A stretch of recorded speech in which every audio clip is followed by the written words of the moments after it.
Ini penting saya utarakan. Terus ada keunikan dan ada perbedaan.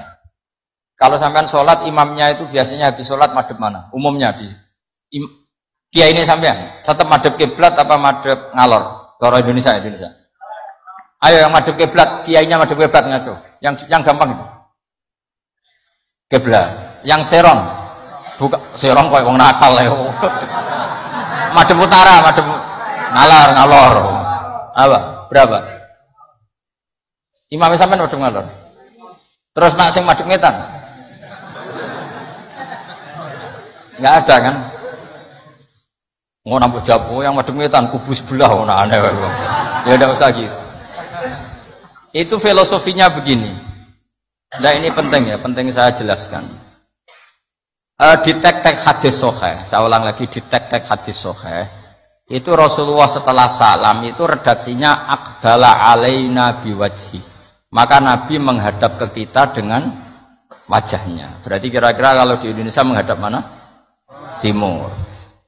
Tapi itu tidak konsisten. Konsisten itu ahyanan, tidak konsisten itu ahyanan. Nah, kenapa guru-guru kita tetap madhep kiblat? Karena afdhalul jihad itu kiblat. Kadang guru kita kadang menghadap apa? Utara. Tapi sebagian guru kita juga kadang menghadap ke timur, misalnya langsung ngaji. Itu filosofinya gini di beberapa syarah di Fathul Bari itu. Nabi itu kan sholat, dengerin ya, Nabi itu sholat. Makmumnya itu rata-rata itu kadang 7 kilo dari dalamnya Nabi. Dengerin ya, berapa? 7 kilo, tidak pakai motor ninja enggak, 7 kilo pakai onta. Kalau sampean bilang 7 kilo pakai motor kan cepet. Resikonya apa? Ini dengerin, awas kalau salah. Berarti kalau salah sanad. Maksudnya sampean yang salah, bukan saya. Artinya andekan, tak ulang lagi, andekan Nabi tetap berposisi menghadap kiblat, maka makmum yang baru datang tuh ngira Nabi masih sholat. Sehingga kadung Allahu Akbar langsung duduk karena ngiranya Nabi masih, padahal Nabi sudah tidak sholat. Maka untuk mengantisipasi itu Nabi memaklumatkan diri dengan akwalnya, perilakunya, beliau menghadap makmum supaya ada kepastian kalau beliau sudah selesai sholat. Sehingga karena illatul hukmi seperti ini, kiai-kiai kita fleksibel, kadang madhep kiblat, kadang madhep ngalor, kadang madhep ngetan. Itu ada filosofinya, orang gagah-gagahan. Ada yang madhep ngetan terus. Pokoknya Nabi seperti ini, tidak seperti itu. Semua perilaku Nabi yang tidak wajib itu disara-sara disebut ahyanan. Sesekali tempo. Maka yang penting bagi imam itu begini. Yang penting setelah selesai salam itu tunjukkan kalau sholat kamu selesai. Makanya banyak yang terus astagfirullahaladzim buanter untuk menunjukkan ini sudah mulai wiridan ba'das sholat. Jadi sebetulnya kalau menurut fikih beling itu boleh saja kamu mengatakan bersalam wis bar lo dulu. Tapi itu kan beling sekali masuk bar sholat. Tapi itu bagus untuk kelas kamu maksudnya supaya ada kepastian bahwa sholatnya sudah selesai. Oh, Nabi udut. Wah, ini malah lebih sesat lagi yang di belakang ini. Itu ada ilmunya, sampean cek di Fathul Bari. Supaya kenapa saya cerita ini biar yang menghadap ngalor juga fanatik, yang menghadap ngetan juga tidak. Karena itu hanya untuk menunjukkan kalau Nabi sholatnya sudah selesai. Coba bayangkan Nabi itu idola kan, sudah jauh-jauh 7 kilo. Ke situ naik unta atau naik kuda, terus ngerti Nabi masuk madhep kiblat, mesti cara sampean alhamdulillah Nabi urung salam kan gitu. Barang wis melok lungguh jebule Nabi subhanallah alhamdulillah. Lah nek terus makmume beling, wah rugi aku. Repot, mosok makmum Nabi kok muni rugi. Mari Nabi ra kondo nak wis bar. Perkara ndak kira-kira seperti itu. Nah, daripada perkara Nabi secara ahwal menunjukkan kalau sholatnya selesai, Nabi menghadap makmum sebagai maklumat kalau sholatnya sudah selesai. Clear ya? Sehingga kamu tidak perlu berdebat sunat mana Gus, madhep ngalor sama madhep ngetan. Kok malah takok sunat? Ngaji sik lagi takok. Senengane gugat.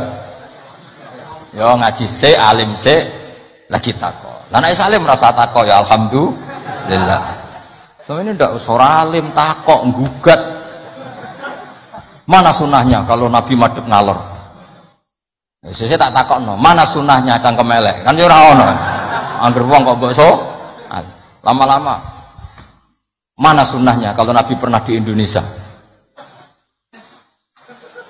Malah panjang kan apa?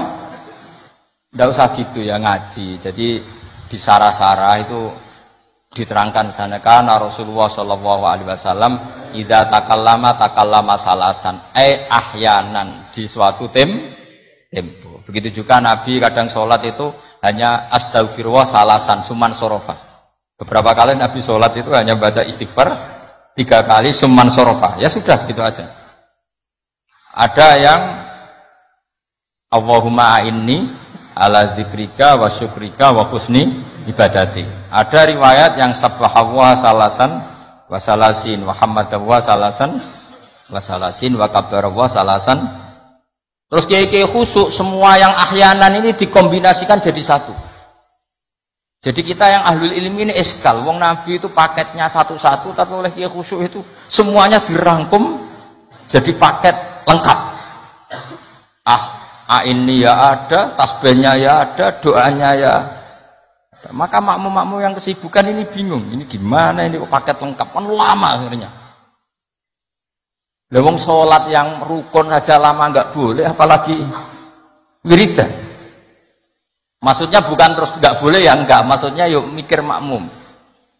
Makanya diantara ciri khas Indonesia itu walinya sebagian diyakini dari Samarkand, dari Tashkent, Uzbek, sebagian tentu.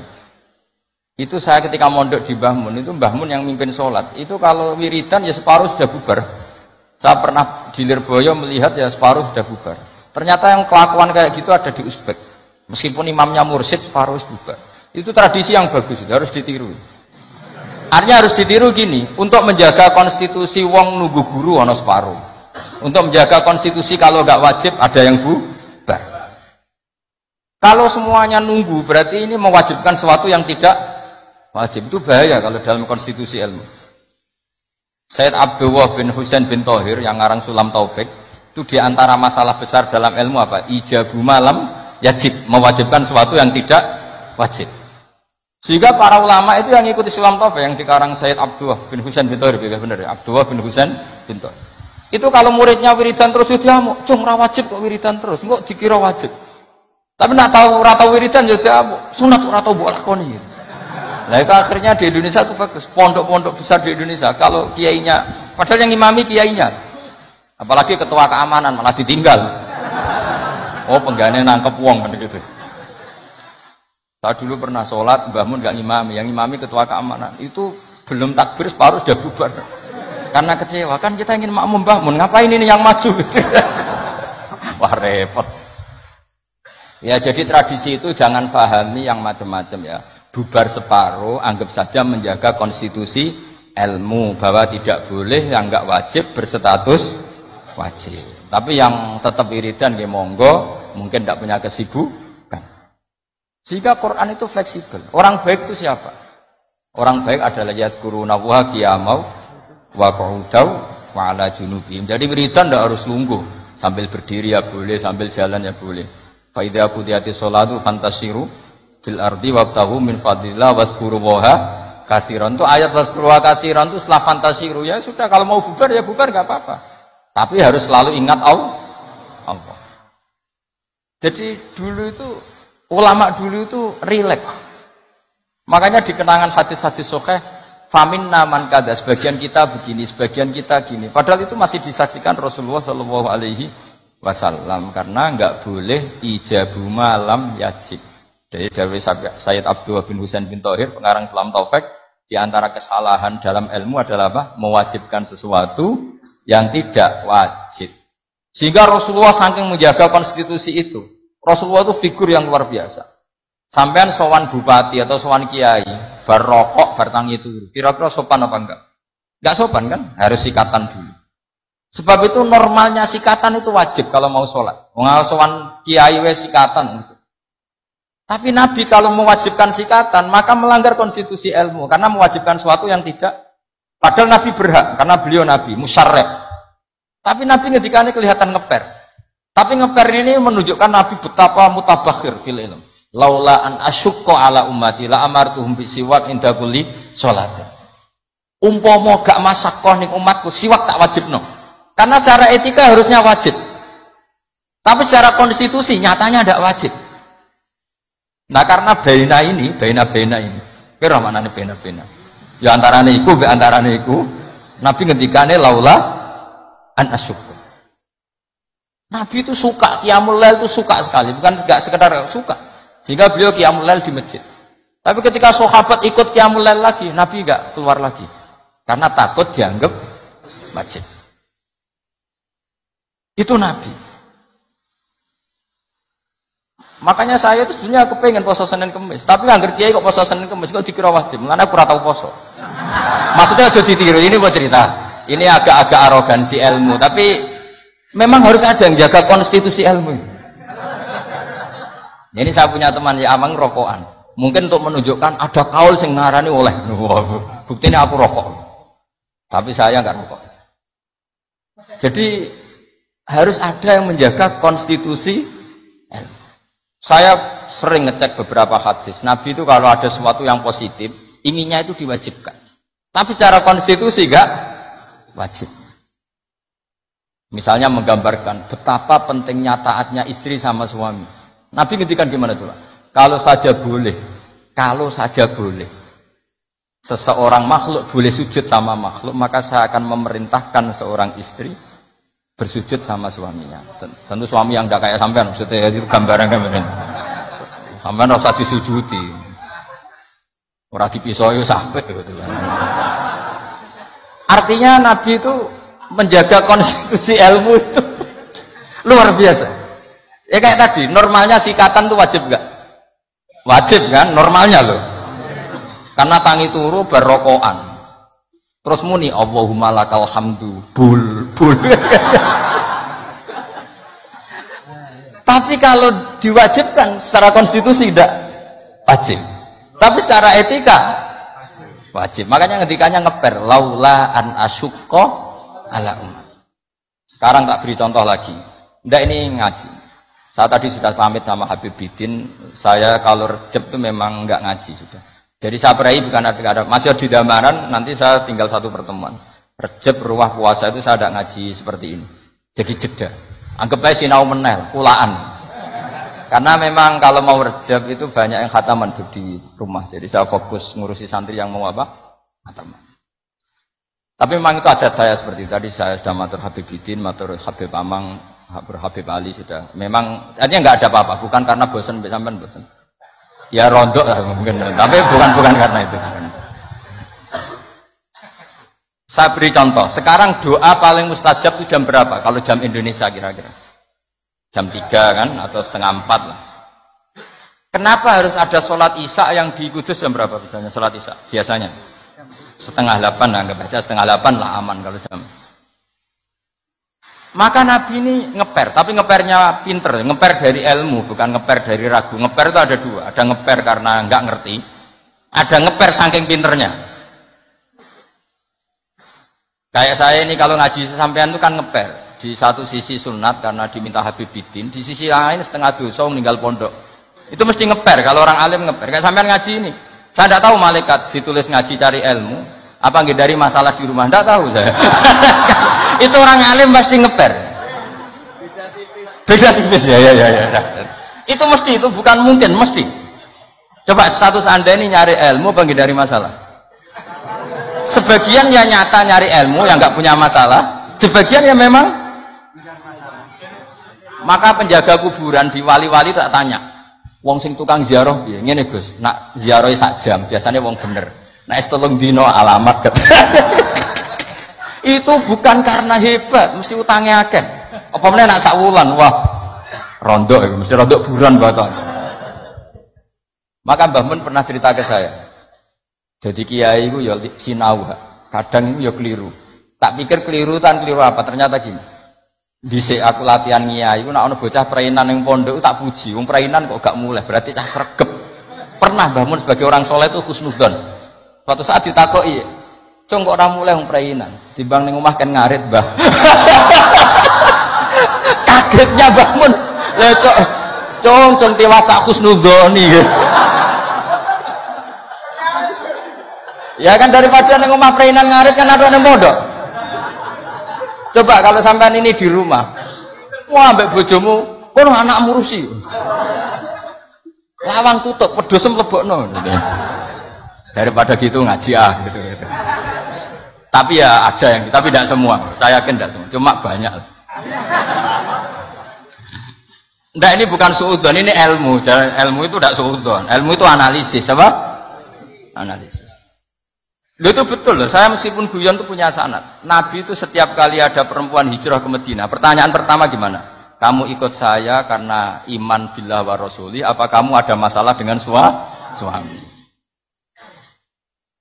Jadi kalau sekarang kamu ngaji, ini ada masalah sama istri apa nyari ilmu? Ayo jawab. Kalau nyari ilmu, buktinya dapat apa enggak? Kan nyari tidak perlu ketemu, Gus, ya sudah dibantu. Saya teruskan ya. Betapa Rasulullah itu luar biasa, menjaga konstitusi ilmu, tapi yang menjaga etika. Sudah, kalau doa mustajab 3:30 atau jam 3. Kenapa sholat isya 7:30? Yang di waktu yang tidak begitu itu Nabi pernah sholat isya itu 3:30 kalau jam Indonesia kira-kira. Sampai Umar masyhur itu.